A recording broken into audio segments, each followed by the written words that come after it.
அன்பானவர்களே, அன்பு வணக்கங்கள். தலைவிதி, தலை எழுத்து, கர்மா என்று சொல்கிறார்களே, இதையெல்லாம் இறைவன் தந்ததா என்று பலர் பலவிதமான கேள்விகளை கேட்கிறார்கள். தொடர்ந்து பல கேள்வி இதே போலதான் வருது. தலைவிதி, தலையெழுத்து, கர்மா, வாசனை, சமஸ்காரங்கள் என்றெல்லாம் சொல்வார்கள்.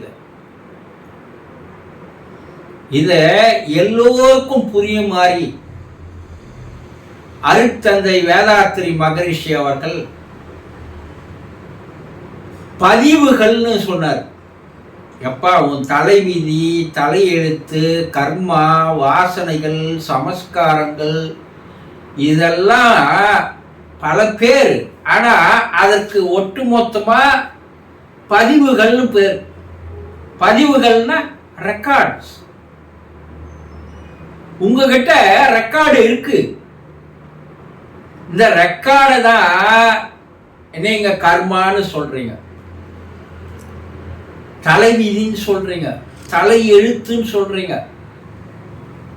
என் தலைவிதி அப்படி எழுதியிருக்கு, நான் என்ன பண்ண முடியும்? என் தலையில அது போல எழுதிட்டான். என் வாழ்க்கை இப்படிதான்.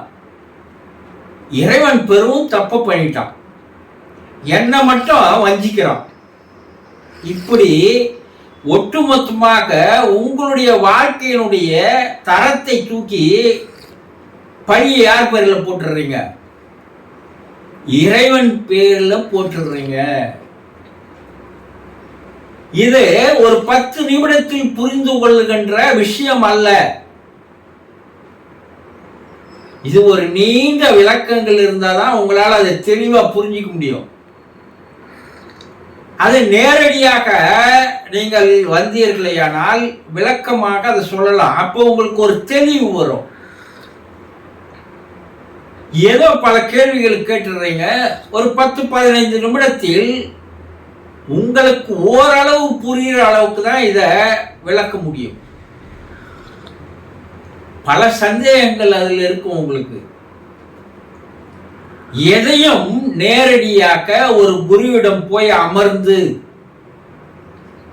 உங்களுடைய கேள்விகளுக்கு உண்டான விளக்கங்களை கேட்டு தெரிந்தால்தான் உங்களால் தெளிவு பெற முடியும்.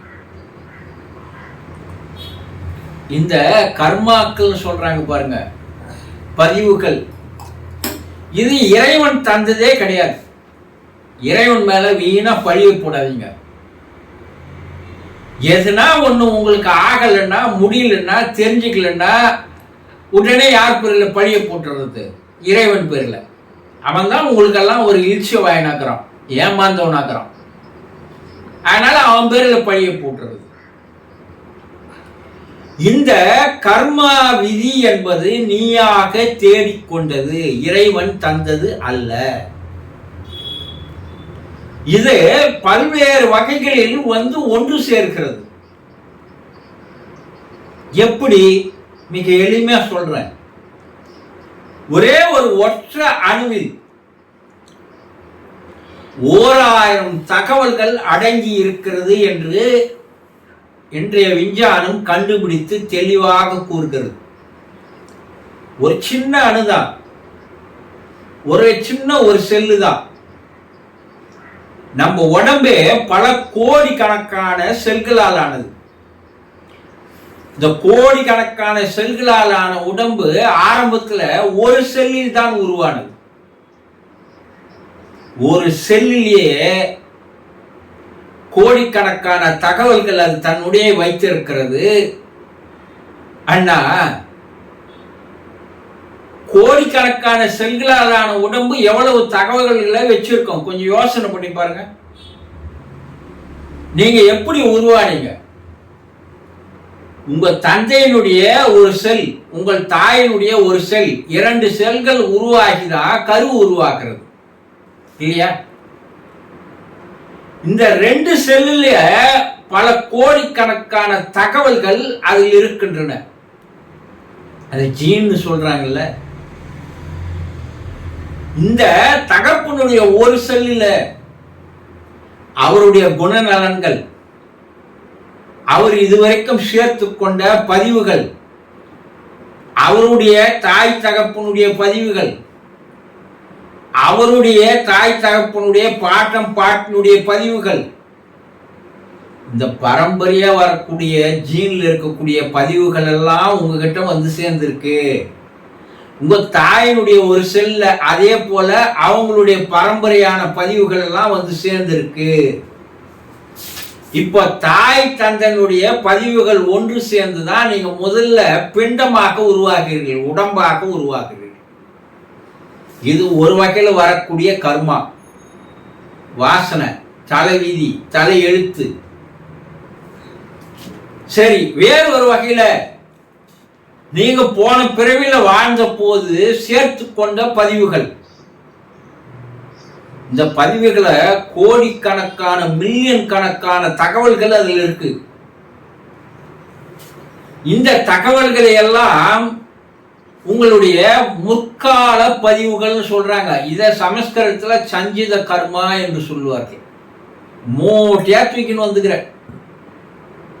ஒரு பக்கம் உங்க அப்பா அம்மா கொடுத்த மூட்டை உங்ககிட்ட இருக்கு, ஒரு பக்கம் போன பிறவில நீ எடுத்துன்னு வந்த மூட்டை அதுல இருக்கு. போன பிறவில இல்ல, பல பிறவிகளாக வருகின்ற மூட்டை அதுல இருக்கு.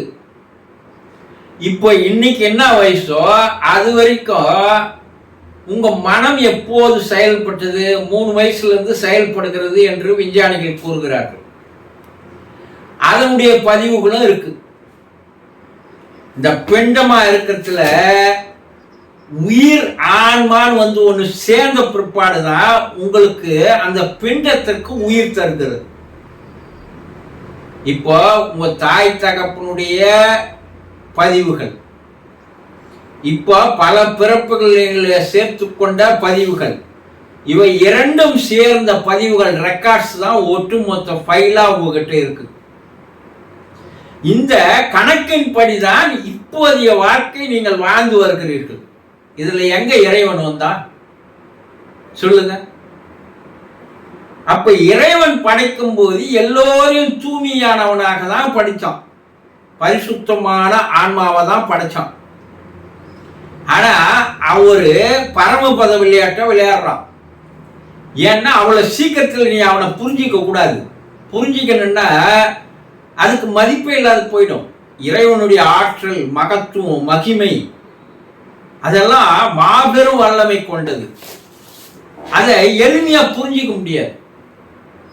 ஒரு லட்சாதிபதி ஆகணும், கோடீஸ்வரன் ஆகணும்னா அதுக்கு எவ்வளவு கஷ்டப்படணும், எவ்வளவு படிக்கணும், எவ்வளவு தொழில் பண்ணணும்.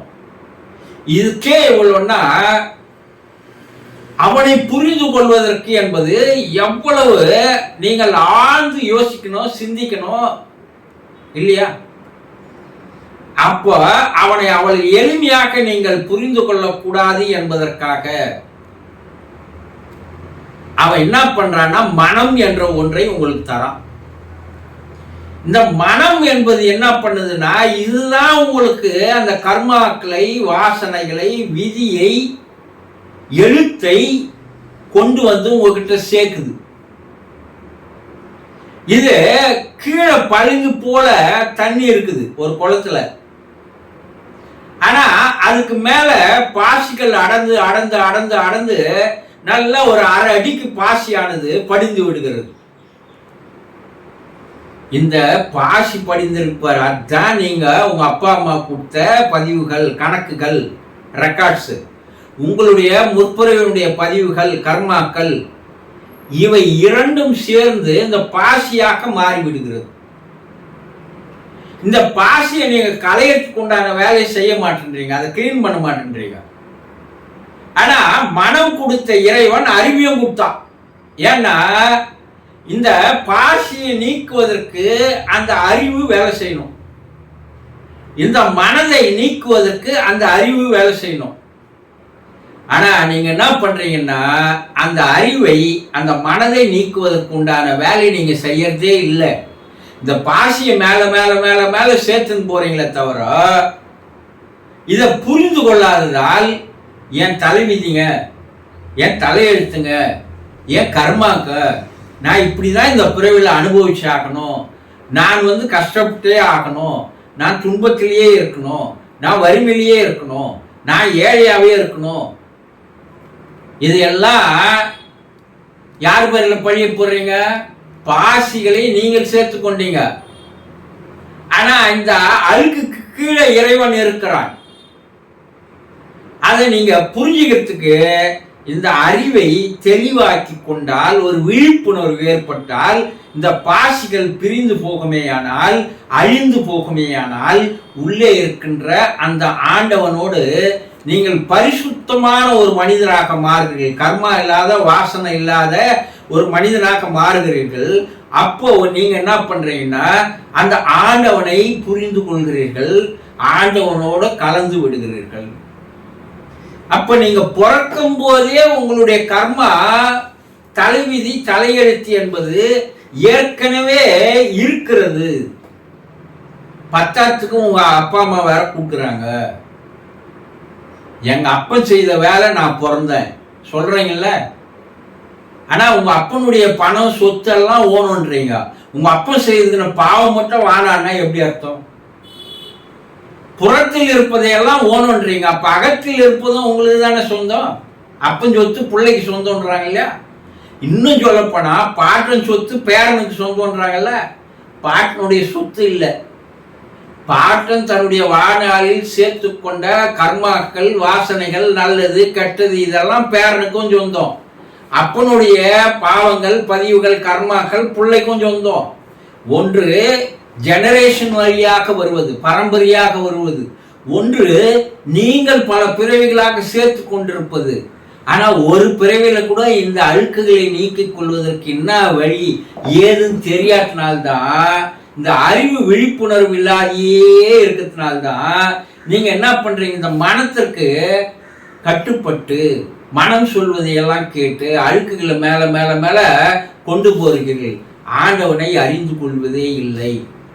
இப்ப கர்மா, வாசனை, தலைவிதி, தலையெழுத்து இவை எல்லாமே நீங்களாக சேர்த்து கொண்டவைகள். இவையெல்லாம் எப்போது நீங்கள் களைகிறீர்களோ அப்போதுதான் இறைவனோடு சேருவீர்கள். மறுபெறுப்பு இல்லாத நிலை உங்களுக்கு வரும் என்பதை தெளிவாக தெரிந்து கொள்ளுங்கள்.